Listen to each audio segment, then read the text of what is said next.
నీలాగా ద్రౌపదుంటే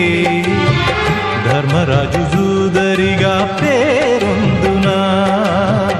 భారతాన యుద్ధమునకు తావుండునా